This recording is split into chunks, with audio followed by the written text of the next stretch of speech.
এই 23শে জুনে পলাশীর প্রান্তরে মির্জাফরের দল নবাব সিরাজউদ্দৌলার সাথে বেইমানি করে বাংলার স্বাধীনতা এবং সার্বভৌমত্বকে ইংরেজদের হাতে বিকিয়ে দিয়েছিল। আজ সেই 23শে জুন, যেদিন অপরাজনৈতিক সন্ত্রাসী সংগঠন আওয়ামী লীগের জন্ম হয়েছিল, যেই আওয়ামী লীগ পলাশীর বেইমানির চেতনাকে ধারণ করে বাংলাদেশের জনগণের সাথে বেইমানি করে গুম খুন হত্যা করে গণহত্যা চালিয়ে বাংলাদেশের স্বাধীনতা এবং সার্বভৌমত্বকে হিন্দুস্তানের কাছে বিকিয়ে দিয়েছিল।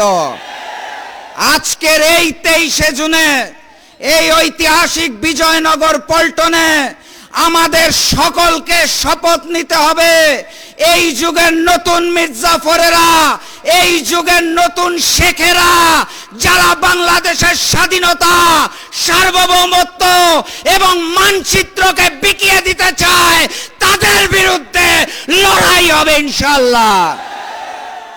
আজকে আমরা এখানে সমবেত হয়েছি গুম খুন গণহত্যার বিচারের দাবিতে। কার কাছে বিচার চাই? যারা মুখে বলে আওয়ামী লীগকে চায় না, আবার ওই মুখেই বলে পরিচয় বদলে আওয়ামী লীগের লোকেরা নাকি স্থানীয় সরকার নির্বাচনে অংশ নিতে পারবে। মুখে এক আর তলে তলে ওই হিন্দুস্তান আর আওয়ামী লীগের সাথে সম্পর্ক রেখে যারা নতুন ফ্যাসিজম কায়দা শুরু করেছে, তাদের কাছে বিচার চেয়ে কোনো লাভ নাই।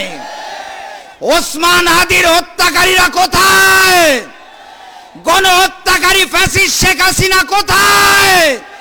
তাদের দেশে নিয়ে এসে ফাঁসির কাস্টে ঝুলানোর জন্য এই সরকারের পক্ষ থেকে কোনো পদক্ষেপ দেখা যাচ্ছে না। অতএব বিচার যদি চাইতে হয়, তাহলে আমিরে জামাত ডক্টর শফিকুর রহমান খুলনা সমাবেশে বলে দিয়েছেন, অনিবার্য বিপ্লবের প্রস্তুতি নেন। নতুন বিপ্লবের মাধ্যমে 11 দল ক্ষমতায় আসবে, সকল হত্যার বিচার হবে ইনশাআল্লাহ। সবাই প্রস্তুত আছেন? দেখা হবে বিজয় ইনশাআল্লাহ। বিজয়ের পথে যাত্রা শুরু, জীবন অথবা মৃত্যু। আসসালামু আলাইকুম। কেন হয়েছিল সেটা আজকের ক্ষমতাসীন রাজনৈতিক দল খুব অল্প সময়ের মধ্যে ভুলে গেছেন। আমরা আপনাদের স্মৃতিশক্তিকে আবার নতুন করে একটু রিফ্রেশ করে দিতে চাই। আপনারা দয়া করে জুলাইয়ের স্লোগানগুলো আবার নতুন করে শুনবেন।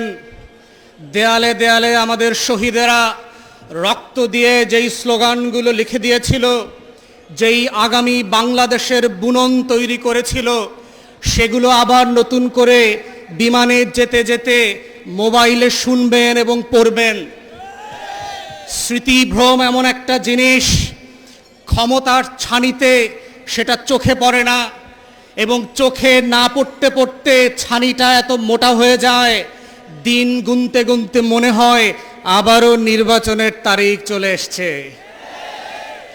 এবং সেই নির্বাচনের তারিখের সময় কি বিমান আসবে না নির্বাচনের দিন ঘোষণা হবে, সেটা নির্ভর করছে আপনি 24শে জুলাইয়ের প্রত্যেকটা দিনের স্লোগানগুলো কতটুকু মনে রেখেছিলেন। দেয়ালে দেয়ালে আমাদের শহীদেরা, শহীদের উত্তরসূরিরা বারবার লিখে দিয়েছিল, লাখো শহীদের রক্তে কেনা দেশটা কারো বাপের না। কিন্তু আমরা দেখলাম আপনাদের একজন এমপি এবং বেনামীয় মন্ত্রী, যাকে আমরা গত 17 বছর ফ্যাসিবাদ বিরোধী আন্দোলনে দেখি নাই, মিছিল মিটিং মামলার হিসাবে আসামি আকারে কোর্ট কাচারিতে দৌড়াদৌড়ি করতে দেখি নাই, তিনি তার এলাকার 4টা ইউনিয়নের নাম নিজের নামে লিখে দিলেন। ওইটাই কিন্তু হাসিনার পতনের শুরু হয়েছিল, মনে রাখিয়েন। 4,500 কোটি টাকা গত 17 বছরে হাসিনা শুধু খরচ করেছে বাপের নামে আর বংশের নামে মূর্তি বানানোর জন্য। মূর্তি বানানোর রাজনীতি সফল হয় নাই। শেখের বেটি বাংলাদেশে থাকতে পারে নাই। স্কুলের নাম বদলাতে পারেন, কলেজের নাম বদলাতে পারেন, গ্রামের নাম বদলাতে পারেন, ইউনিয়নের নাম বদলাতে পারেন, ওসমান হাদির নাম বদলাতে পারবেন না। লাখো শহীদের রক্তে কেনা দেশটা কারো বাপের না, প্রধানমন্ত্রীরও না, শাহ আলমের কাছেও বাংলাদেশ বিক্রি করে দেওয়া হয় নাই।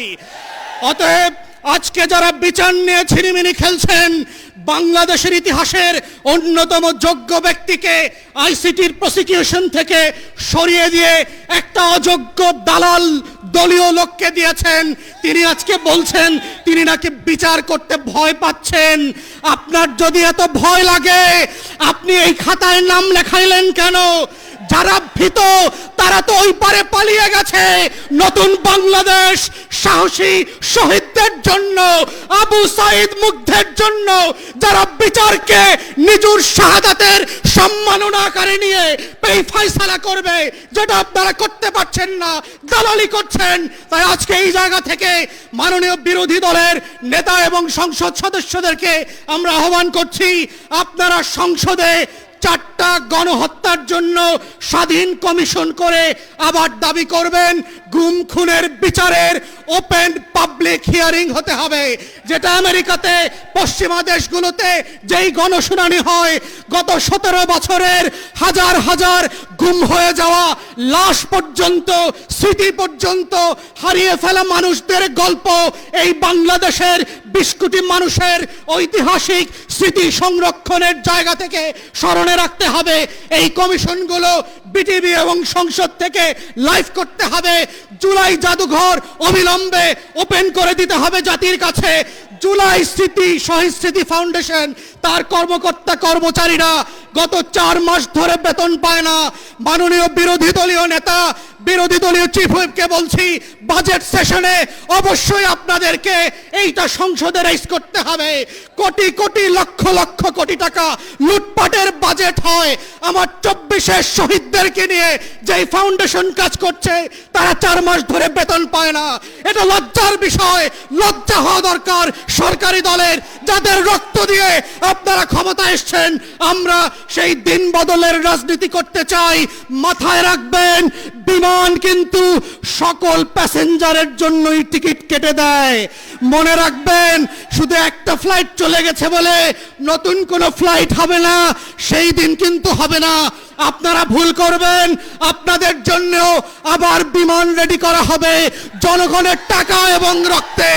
যদি সেই দিনটা না চান, বাংলাদেশে রক্তের শাহাদাতের উপরে দাঁড়িয়ে গণ অভ্যুত্থানের আমলনামার উপরে ভিত্তি করে বাংলাদেশ পরিচালনা করবেন, এই আহ্বান জানিয়ে